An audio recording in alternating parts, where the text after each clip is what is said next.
money on a single guy in college football playing right now that will, I don't know, say make a conference championship game in the NFL. I'm just going through the list right now. I'm going to say, you know what? I'll say Mason Rudolph. 6'5", 230 pounds, quarterback, Oklahoma State. In his 3 games, he does not have 6 interceptions like Sam Darnold. He has 1. He has 11 touchdowns. He is big, and I think Oklahoma State, and I hope I'm not going to be pulling a Joey Galloway here, I think Oklahoma State has the best chance of anyone in the Big 12 to make the college football playoff, better than Oklahoma. I think Baker Mayfield, he's going to have one of those games where Baker Mayfield and he partied a little bit too much on Friday night. I think Baker Mayfield's got a little bit of too much Johnny Manziel in him. Yeah, I wouldn't trust him. Yeah. Anyways, going back to Sam Darnold, I think if you have a pick in the first round and you need a quarterback, yes, you take Sam Darnold. But there's no way that at the end of the season that anyone will say that he is the best prospect at quarterback since, Andrew Luck or whoever. He's not going to have that type of impact this year. And I think USC loses 3 games this year. I think, okay, over under.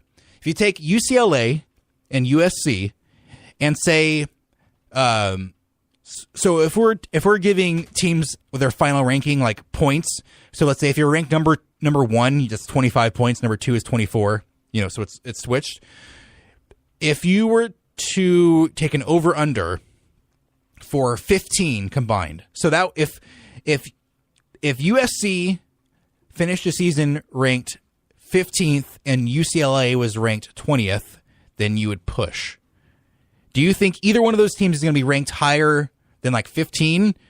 And do you think one of those teams might finish the season unranked? Because I totally think UCLA is going to finish the season unranked. I think they're going to be like 8-4, 7-5.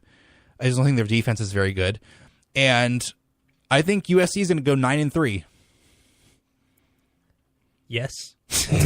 I'll be honest, I was working. I did not catch most of that, but it sounded like a great speech. Yeah. And well, you know what? Can you give me your opinion? I convinced myself. I think that I would take the under because I think USC is going to finish like ranked 17th, and I think UCLA is not going to be ranked at the end of the season. I think the best team in the Pacific 12 Conference is neither of those teams. I think it's Washington. I mean, obviously Washington went to the playoffs last year, so it's not a huge stretch. And I think Oregon very well could be better than both those teams as well. I think obviously they're 3-0. They beat Southern Utah, which Cal Poly is going to be playing at the end of the season. Beat Nebraska. They had like a 21-point lead in the first half and let them come back, and they only won by 7. But, they still beat Nebraska. And then they whopped Wyoming. We'll see what they do this weekend. Is it this weekend? Yes, this weekend against Arizona State. And then a big matchup against Cal. Cal's 3-0. So, I mean, I think the Pac-12 is going to have one of those years where there are, 7 teams who have like either a 500 record or, 5-3 record in the Pac-12. I think they may have actually played 9 games in the Pac-12 this year. So I don't foresee USC or UCLA really getting close to a national championship picture. And I know it was an exciting game, and Texas, they kind of played over what they had been, especially after their loss in that first game of the season against Maryland. But if you're going to be taking Texas, who had a horrendous year last year, into overtime at home, I don't think that portends very well for the future for your team. Okay. So for this Saturday coming up, there, as far as I can tell, only 2 top 25 matchups. Nothing huge like last week where we had Clemson, Louisville. We have Mississippi State, Georgia. Yep. And what was the other one? I just had it. See, there's actually, to me, this weekend is actually very exciting. I would take this USC weekend. Cal, I was going to say, is my favorite game for this weekend. I think I like this weekend better than last weekend. I think last weekend had the better, like, actually one singular game. But this weekend, I think, has better depth in games. Last weekend also had Florida, Tennessee. They were both ranked. Oh, that was a fun game, man. I mean, I'm surprised you haven't brought it up yet. That was going to be my clutch moment of the week. I have 2 of them, but... Okay.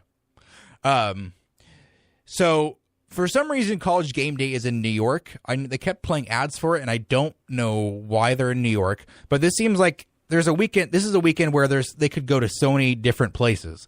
So...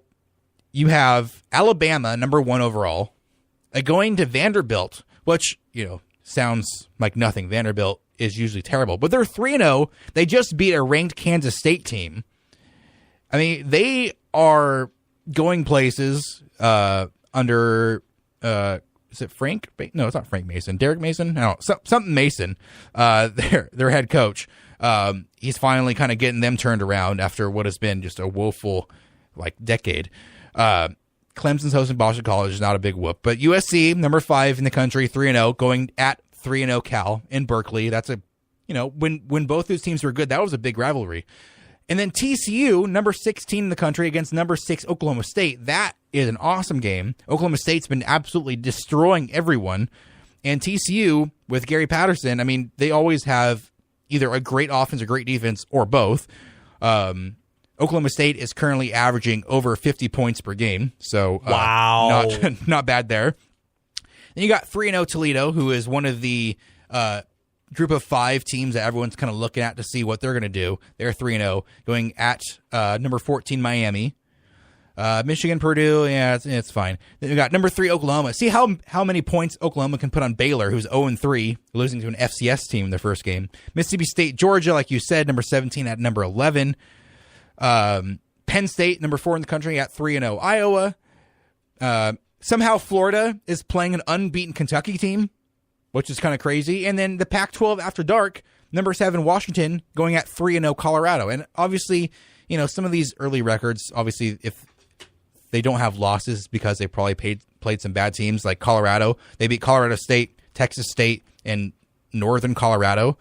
But still, that's a Big Sky team, isn't it? Yes, it is. We are going to be traveling there, Chris and I. Commercial, no charter for that flight. But Colorado State in the first game, Colorado State kind of gave it to Alabama a little bit. So I think the depth this weekend, I'm kind of not upset, but I'm sad that I'm missing the end of these doing Cal Poly, because there's a lot of good games later in that day that are worth watching for sure. Good thing. Let's plug ourselves real quick. I'll be giving you some Sports Center updates from the studio. So this weekend, Alex will be at Spanos Stadium with Chris Sylvester in the press box doing color commentary. And we may have a sideline reporter. We're trying to get that worked out. Jessica who? Jessica, I don't know her last name. She works at KSBY. She is a photojournalist for them. She went to Texas. Hook 'em horns. So we were talking about last week's game and how Jessica Slate, the J Slate on Twitter. So she may be doing sideline reporting for us. So we may have a four-person crew. Does that make my job harder? Do I have to push a button? No, you don't have to do anything. Okay, cool. No, yeah. I'm happy. Yes. But yeah, definitely tune into that game. It'll be a fun one. Hopefully Cal Poly gets a dub, because we need one. We basically need to win the Big Sky Conference going forward to get into playoffs, and we just I think everyone really wants to be back there. Yeah, I definitely think we don't need to necessarily run the table, but we need 7 wins. We need to go 7-1 in the Big Sky, and according to Coach Walsh, Big Sky. Yeah, big sky, big dreams, big things in that conference. Northern Arizona, they're 0-2. It's not like they're a team that people are circling for big things in the Big Sky. So Cal Poly, after the breakout game from Khalil Jenkins, the thing I'm most interested in is how Cal Poly's game plan changes, if it does at all, after what we saw from Khalil Jenkins. And Khalil Jenkins, I heard one part of his interview with Chris earlier tonight when he said that they put together a great game plan and that they knew that they had a weakness in secondary, talking about Northern Iowa, and so they attacked that, and it worked very well. But, I mean, weakness in secondary or not, I mean, his passes were phenomenal. Like, his deep passes are right there. Like, they stride, no one has to slow down or speed up or anything. So I mean, I'm interested to see. I want them to throw the ball at least a dozen times, which has not been a thing Cal Poly does in the past. Joe Schutz, before you got here, was telling us Khalil Jenkins is a true throwing quarterback. And I think people are excited to see him throw the ball a little more. I am. Well, hear him throw the ball a little more. All I have is your and Chris's voices to get me through the games. That's better than any vision can give you. Yeah.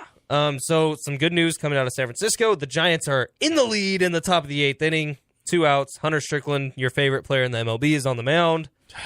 Hate him. And he has 2 strikes. Fight me, Hunter Strickland. We'll see what happens there. Hopefully the Giants can finish this season out by ruining some other people's seasons. The Rockies are currently 4.5 games back in the wild card. I mean, they still have a wild card spot, but they're 4.5 games back of the first place team. The Dodgers lost again tonight. Ayo! Nothing makes me happier than a loss for the Blue Boys. 2 in a row to the Phillies. The Phillies are maybe approaching 100 losses. Yeah, no, not anymore if they keep playing the Dodgers. Then the Giants have a series with the Dodgers coming up, and I think the Giants are going to run the table. All the Dodgers have to do to not win 100 games, which seemed like a given. Isn't it like 4-8? Well, if they win 4 games, they get to 100. So they all have to do is go 3-8. 3-8, and they are out. Which, I mean, given the run that they've been on, they lost 11 in a row. They lost, 16 of 17 or 17 of 18. They had those 4 wins against, the last 2 against the Giants and the first 2 in the series against the Nationals. But since then, they've lost 3 in a row. Before that, they lost 11 in a row. Then they won 1, before that. 5 losses in a row before that. So it's like... They just took 2 out of 3 against the Nationals? Right? They took 2 out of 3, the first 2 games. Nationals are a good team, man. Well, we talked about this last week. I still think the Nationals, if I had to put my money on anyone, even odds for anyone across the board, I would take the Nationals to win the World Series if Bryce Harper comes back. I'd have to agree with you there. I love Steven Strasburg. I love Max Scherzer. Obviously, Bryce Harper is, I think, in my opinion, the best batter, best field player in the National League. Oh, you like Pablo? Yeah, I mean, Pablo's right there too. The panda. The panda's there. But yeah, I mean, with the bounce back year that Ryan Zimmerman has had, and Daniel Murphy continuing to hit 350, whatever he's hitting. I mean, he's not hitting 350, but he has turned himself into a phenomenal. After that, 8 home runs in the postseason year, he's just turned into a totally different player and has become like a superstar in his own right.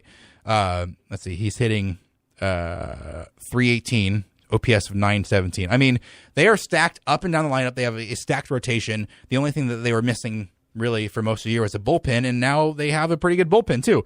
So my money's still on the Nationals, and I think they beat the Dodgers. If I hope they do. I also, being the jerk I am, really want the Dodgers to get to 99 wins and then just stop. And I want them to get swept in the postseason first round. And David Vassay will still go on the radio like, it's not time to panic. Yeah. In the post show. Man, they are funny people, those LA. God, they are very serious about not panicking, even when they lose 11 games in a row. The worst part for me is working at a radio station where everyone just loves the Dodgers. And Mike had me read a little blurb today that said "Go Dodgers." Yeah, at the end. Yeah, I did that before. It wasn't too bad for me. I said, "Go Dodgers."